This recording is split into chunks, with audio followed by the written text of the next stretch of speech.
नमस्कार।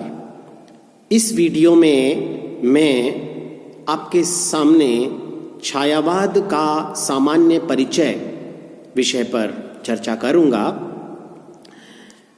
यद्यपि भारतेंदु हरिश्चंद्र के समय से ही नई कविता या आधुनिक कविता का अरुणोदय हो गया था, लेकिन उस समय भी कविता में प्राचीन काल की झलक दिखाई पड़ रही थी। नए युग की भावनाओं को लेकर कविता को भी अपने बंधन अखरने लगे थे और वह स्वतंत्रता की ओर बढ़ने लगी।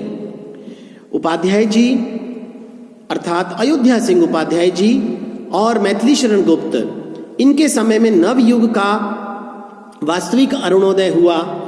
भारतेंदु युग के लिए तो गुप्त जी के शब्दों में ही यही कहा जाएगा कि सूर्य का यद्यपि नहीं आना हुआ, किंतु देखो रात्रि का जाना हुआ। जयशंकर प्रसाद की कविताओं में भाव और अभिव्यक्ति के नए रूप दिखाई पड़े।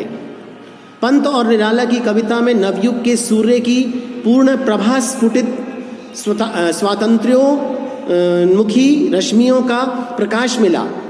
भाव और छंद दोनों में ही नए ढंग का स्वतंत्र रूप दिखाई पड़ा। नवीन कलाकारों के हाथ में कविता छंद के वर्णों के लघु गुरु क्रम और मात्राओं की गणना के बंधन से मुक्त होकर उन्मुक्त सरिता की भांति अपनी ताल और लय के साथ बहने लगी। ऐसे मुक्त छंद का एक उदाहरण मैं आपके सामने जूही की कली से देता हूं कि विजन वन वल्लरी पर सोती थी सुहाग भरी, जूही की कली दृग्बंध किए शिथिल पत्रांक में। छंद स्वातंत्र्य के साथ साथ आधुनिक कविता में संगीत का महत्व भी देखा गया। नई उपमा, नए रूपक, नए प्रतीक प्रयुक्त होने लगे और अंग्रेजी काव्य प्रभाव के कारण आधुनिक हिंदी कविता में नए अलंकार आ गए। कुछ पुराने अलंकारों में भी नवीनता लाई गई। इस प्रकार काव्य के क्षेत्र में इस नए सूर्य का आगाज हुआ। बाद में साहित्य सुधी द्वारा यही नाम छायावादी काव्य से अभिहित किया गया। छायावाद एक बहुत ही महत्वपूर्ण वाद के रूप में हमें आधुनिक युग में दिखाई पड़ता है।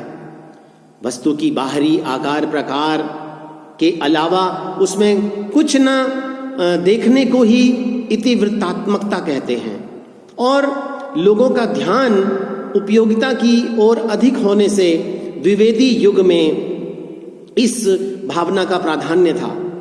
कुछ वैज्ञानिक बुद्धिवाद का वहां अभाव था। विज्ञान एक संकुचित प्रत्यक्ष का आश्रय लेता है, वह इंद्रियजन्य ज्ञान से बाहर नहीं जाता।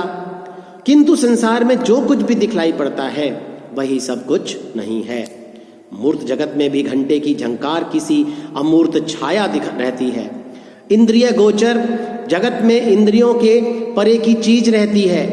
भावुक हृदय में प्रतिबिंबित दिखाई देता है। सब चीजें कटी छटी सीमाओं में आबद्ध नहीं रहती। एक की सीमा दूसरे में प्रवेश कर जाती है। ये संसार जड़ और चेतन की सम्मिलन भूमि है, इसलिए इसके क्षेत्र नितांत अलग नहीं, चेतन और जड़ से सीमित नहीं। छायावाद वस्तुओं में उनकी कटी छटी सीमाओं के अतिरिक्त और कुछ देखने की प्रवृत्ति का फल है।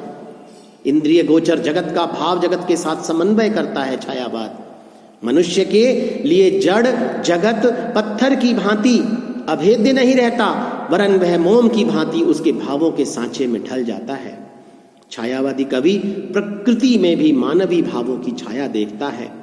उसके लिए पुष्प की पंखुड़ियां मधु के कटोरे बन जाते हैं, अली बालाएं मधुपान करती हैं, तारागण आकाश के नेत्र बन जाते हैं और कवि उसमें मौन का संकेत पाता है। छायावाद के बारे में यदि शब्द के बारे में यदि हम देखें या नामकरण की बात यदि हम करें तो आचार्य रामचंद्र शुक्ल ने छायावाद शब्द छाया अर्थात छायाभास से निकला हुआ बतलाया। जयशंकर प्रसाद ने कहा कि प्राचीन संस्कृत काव्य में छाया शब्द मोती की आभा के अर्थ में प्रयुक्त होता था। प्रसाद जी कहते हैं कि अभिव्यक्ति की यह निराला ढंग अपना स्वतंत्र लावण्य रखता है। मोती के भीतर छाया की जैसी तरलता होती है, वैसी ही कांति की तरलता अंग में लावण्य कही जाती है। इस लावण्य को संस्कृत साहित्य में छाया और विच्छति के द्वारा कुछ लोगों ने निरूपित किया। छाया स्त्रियों के गुणों में से एक मानी गई है। इसका अर्थ होता है आग्राम्यता सूचक सूक्ष्म भंगिमा। छायावाद उसी से संबद्ध है जो वस्तु का मूल्य बढ़ा देती है। संभव है छायावाद को लोगों ने उसकी ईषत अस्पष्टता के कारण इस नाम से पुकारा हो और फिर ये नाम प्रचलित हो गया हो। कुछ भी हो, इसमें छाया किसी कोमलता और स्वप्न प्रियता रहती है। छायावाद कोरे वस्तुवाद से संतुष्ट नहीं रहता, वह वस्तु में एक आध्यात्मिकता और स्थूल में एक सूक्ष्म की स्वप्निल आभा देखता है। छायावाद एक विशिष्ट जीवन दर्शन और एक शैली है। छायावाद ने अपनी इस सूक्ष्म स्वप्न प्रियता के अनुकूल ही एक शैली बना ली है। उस शैली की कविताओं का हम नवीन कविता की विशेषताएं बताते हुए दिग्दर्शन देख सकते हैं। उनमें अमूर्त से मूर्त की तुलना करना, मानवीकरण और विशेषण विपर्य अलंकारों का महत्व, सुंदर शब्द चित्र, भाषा में लाक्षणिक प्रयोगों का प्राचुर्य, छंद में स्वच्छंदता आदि मुख्य चीजें इसमें मिलती हैं। शैली की इस नवीनता के अतिरिक्त छायावाद में बुद्धिवाद की अपेक्षा भावुकता को अधिक स्थान दिया गया है। वह कोरे वस्तुवाद से जरा ऊपर उठना चाहता है। वासना के कर्दम से मुक्त सौंदर्य को शुद्ध निर्मल रूप दिया गया है। प्रेम के गीत इसमें गाए गए हैं, लेकिन उनमें आत्मसमर्पण की कोमल भावना अधिक दिखाई पड़ती है। इसी के साथ विश्व में व्याप्त एक विलक्षण चेतना की ओर भी यह आकृष्ट होता है। महादेवी वर्मा ने अपने आधुनिक कवि नामक संग्रह की भूमिका में इन दोनों बातों पर विशेष जोर भी दिया है। छायावाद के प्रति एक सबसे बड़ा आक्षेप यह है कि वो जीवन से हटा हुआ है और उसमें ले चल मुझे भुलावा देकर मेरे नाविक धीरे धीरे या तज कोलाहल की अवनीरे के पलायनवाद की सी प्रवृत्ति है। छायावादी कवि जीवन की विषमताओं का सामना न कर उसकी वेदना से बचने के लिए एक कल्पित सौंदर्य लोक में विचरता है। जीवन में किसी अंश तक सौंदर्य उपासना और भावुकता तो इसमें अवश्य है, लेकिन उनको जीवन का एकमात्र ध्येय न बना लेना चाहिए।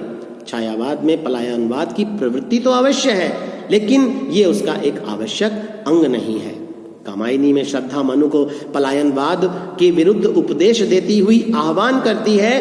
कहा आगंतुक ने सस्नेह, अरे तुम इतने हुए अधीर, हार बैठे जीवन का दाव, जीतते मरकर किसको वीर।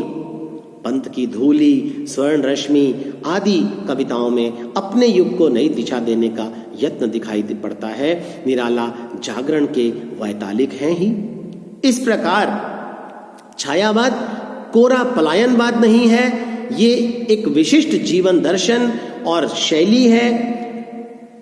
इसमें एक नयापन है, एक ताजगी है, एक स्फूर्ति है, जिसने हिंदी साहित्य में एक महत्वपूर्ण स्थान बना लिया है।